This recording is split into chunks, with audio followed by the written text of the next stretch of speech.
आज का टॉपिक है हमारा कैरेक्टरिस्टिक्स ऑफ मैनेजमेंट। तो मैनेजमेंट के कौन कौन से कैरेक्टरिस्टिक्स होते हैं एंड ये कैरेक्टरिस्टिक्स हमें किस तरह से हेल्प करते हैं, ये हम इस वीडियो में देखेंगे। तो सबसे पहला कैरेक्टरिस्टिक्स है global application. The management function has universal application where in management applies the principles, rules and regulation to achieve the management goals. मतलब मैनेजमेंट एक ऐसी प्रोसेस है जो कि ग्लोबली एप्लीकेबल है, यूनिवर्सली एक्सेप्टेबल है। मतलब इसका यूज हर ऑर्गेनाइजेशन में एंड हर तरह की किसी भी तरह की ऑर्गेनाइजेशन में हम मैनेजमेंट का यूज कर सकते हैं। तो मैनेजमेंट हमें principles, rules and regulation provide करता है, जिसकी वजह से हम अच्छे से हमारा जो गोल है उसे अचीव कर सकते हैं, जो हमारा टारगेट है उसे इजीली अचीव कर सकते हैं। Second characteristics is goal oriented. Every organization has certain objectives and it is the task of the management to attain them. सो इसे हम गोल ओरिएंटेड इसलिए कहते हैं क्योंकि किसी भी ऑर्गेनाइजेशन का कोई ना कोई ऑब्जेक्टिव होता है, कोई एम्स होते हैं या फिर कोई टारगेट्स होते हैं। तो उन टारगेट्स को अचीव करने के लिए मैनेजमेंट अच्छा होना चाहिए। अगर अच्छा मैनेजमेंट होगा तो उसकी वजह से हम इजीली टारगेट अचीव कर सकेंगे एंड इफेक्टिवली हमें रिजल्ट मिलेगा। इसलिए हम इसे कहते हैं गोल ओरिएंटेड, क्योंकि हमें मैनेजमेंट एक गोल डिसाइड करके देता है। Then third is an intangible process. The essence of the management function is to gain more profit. जो हमारी मैनेजमेंट की प्रोसेस होती है वो इंटेंजिबल होती है, मतलब बहुत इंपॉर्टेंट प्रोसेस होती है जो कि हमें अच्छा रिजल्ट प्रोवाइड करती है। एंड जितना अच्छा मैनेजमेंट रहेगा उतना अच्छा हमें प्रॉफिट मिलेगा। तो इसलिए इसे हम कहते हैं intangible process. Then next is distinguish activity. It includes the vital functions such as planning, organising, directing and controlling. मतलब मैनेजमेंट हमें किसी भी एक्टिविटीज को कंट्रोल करने के लिए, प्लान करने के लिए, देन उसे ऑर्गेनाइज करने के लिए एंड उसे एक डायरेक्शन देने के लिए हेल्प करता है। इसकी वजह से हम जो भी मैन पावर है उसे कंट्रोल कर सकते हैं एंड किस तरह से हमें एक मैनेजमेंट प्रोसेस कैरी आउट करनी है उसे हम डिसाइड कर सकते हैं। इसीलिए हम इसे कहते हैं distinguish activity. Next, social activity. It includes supervising, directing, controlling and coordinating the activity. इसे हम सोशल एक्टिविटी इसलिए कहते हैं क्योंकि इसके अंदर हम ऑर्गेनाइजेशन के अंदर जो भी वर्कर्स है उन्हें कंट्रोल करते, उनको सुपरवाइज करते एंड उनको डायरेक्ट करते। तो इसकी वजह से उनके बीच हम एक सोशल इन्वायरमेंट क्रिएट करते हैं जो कि अच्छा हो, फ्रेंडशिप इन्वायरमेंट हो, और उनके बीच में हम कोऑर्डिनेशन लाने की कोशिश करते। तो इसलिए हम इसे कहते हैं social activity. Then next is decision process about the functioning of different aspect of the management. तो इस मैनेजमेंट का और एक कैरेक्टरिस्टिक्स है जिसे हम कहते हैं डिसीजन प्रोसेस। इसे डिसीजन प्रोसेस इसलिए कहा जाता है क्योंकि कोई भी प्लानिंग करने से पहले, कोई भी एक्टिविटी करने से पहले हम उसे पहले से ही सोच के रखते हैं कि हमें किस तरह से उसे करना है। तो इसलिए हम इसे कहते हैं डिसीजन प्रोसेस। मतलब कोई भी एक्टिविटी करने से पहले हम पहले मैनेजमेंट में उसका फंक्शनिंग किस तरह से होना चाहिए उसे डिसाइड करके रखते हैं। Then integrating process. The management activity is concern with combining the functions of materials, humans and the machines.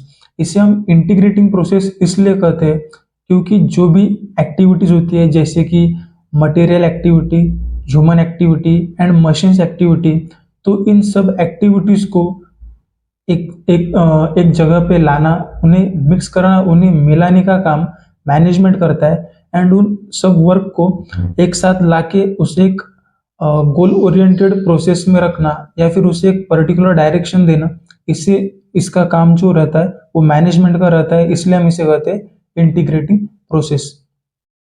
Then provide guidance to systemise the disorganise human resources, machines, money and equipment toward useful and effective organisation. Management guidance provide करने के लिए help करता है, जैसे कि disorganise human resources होगा या फिर मशीन्स, देन मनी, उसके बाद इक्विपमेंट्स हो गए। तो इन सब चीज़ों को ऑर्गेनाइज करना एंड उन्हें एक टुवर्ड द सेम डायरेक्शन, मतलब एक ही डायरेक्शन की तरफ, एक ही गोल की तरफ उन्हें रखना, एंड इसकी वजह से इफेक्टिव ऑर्गेनाइजेशन होगी, इफेक्टिव प्रोडक्शन होगा एंड इफेक्टिव रिजल्ट मिलेगा। इसलिए हम इसे कहते हैं कि मैनेजमेंट एक गाइडेंस प्रोवाइड करता है। Then an activating factor, it is the factor that activates other factors, more in case of human factor, through guidance, training, incentives, rewards and control motives। तो मैनेजमेंट जो है वो एक्टिवेटिंग फैक्टर की तरह काम करता है।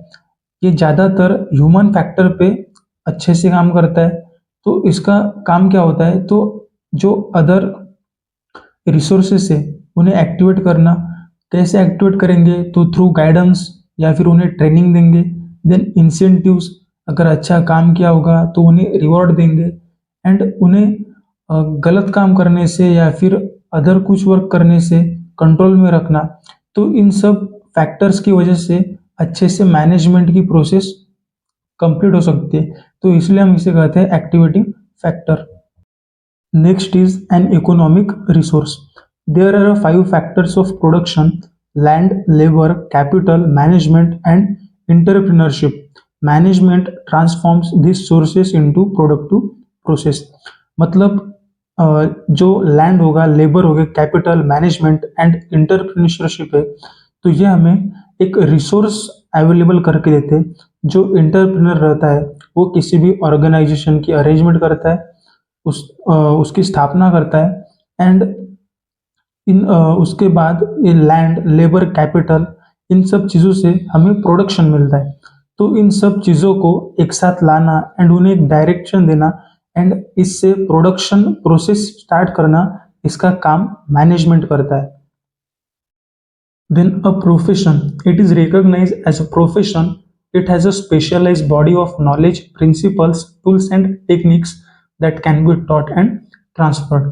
मतलब मैनेजमेंट को हम एक प्रोफेशन की तरह भी देख सकते हैं, क्योंकि इसमें हम नॉलेज का, प्रिंसिपल का, टूल्स का, टेक्निक्स का या तो हम ट्रांसफ़र कर सकते हैं या फिर किसी अदर पर्सन को उसके बारे में नॉलेज प्रोवाइड कर सकते हैं। तो इसी वजह से हम इसे एक प्रोफेशन मानते हैं, क्योंकि हम या तो इसको टीच कर सकते हैं या फिर एक पर्सन से दूसरे पर्सन की तरफ ट्रांसफर कर सकते हैं। Then diverse from ownership, it does not signify ownership. The management a specialised group of people giving expert knowledge in different fields, production, marketing, finance, personal and the like is hired by the owner or the enterpriser. मतलब management को हम एक owner की तरह नहीं देखते। जो management होता है वो किसी भी ओनरशिप को सिग्निफाई नहीं करता है। तो जो मैनेजमेंट प्रोसेस होता है वो एक अलग स्पेशलाइज्ड पर्सन्स या ग्रुप ऑफ पर्सन्स से उसे मैनेज किया जाता है, उस मैनेजमेंट को मैनेज किया जाता है। तो इसमें प्रोडक्शन का, मार्केटिंग का, फाइनेंस का एंड कुछ अदर जो भी ऑर्गेनाइजेशन के रिलेटेड जो भी एजुकेशन है, नॉलेज है, तो उसे प्रोवाइड करने का काम ये जो मैनेजमेंट का ग्रुप होता है, ग्रुप ऑफ पीपल होता है, वो करता है। तो ओनरशिप एंड मैनेजमेंट, इनमें डिफरेंस होता है, इसलिए हम इसे कहते हैं diverse from ownership. Then authority. Essence of management is to direct, guide, and control the activities of an enterprise. Managers are leader. They inspire, motivate, and channel the effort of a team of workers। मतलब management की जो भी process है उसे handle करने का, control करने का काम ओनर खुद नहीं करता है। तो जो भी मैनेजमेंट के लिए जो भी अथॉरिटी रहती है, किसी एक पर्टिकुलर पर्सन को मैनेजमेंट कंट्रोल करने का एक परमिशन दी जाती है, एक अथॉरिटी दी जाती है, एंड वो उसे हम कहते हैं लीडर। तो वो लीडर जो रहता है उसे मैनेजर कहते हैं, एंड वो मैनेजर सब वर्कर्स को कंट्रोल करता है एंड जो भी एक्टिविटीज है ऑर्गेनाइजेशन की उन्हें कंट्रोल करता है। Then pervasiveness of planning, management functions are perform for the from the top to lower level. तो इसे हम परवेजिवनेस ऑफ प्लानिंग इसलिए कहते हैं क्योंकि इसकी जो भी मैनेजमेंट है वो टॉप लेवल से लोअर लेवल तक पहले से ही इसके फंक्शंस पूरे डिसाइड होते हैं। Then last characteristic is a continuous process. Management is a complex, dynamic and ongoing process that lasts as long as the organization continues to exist.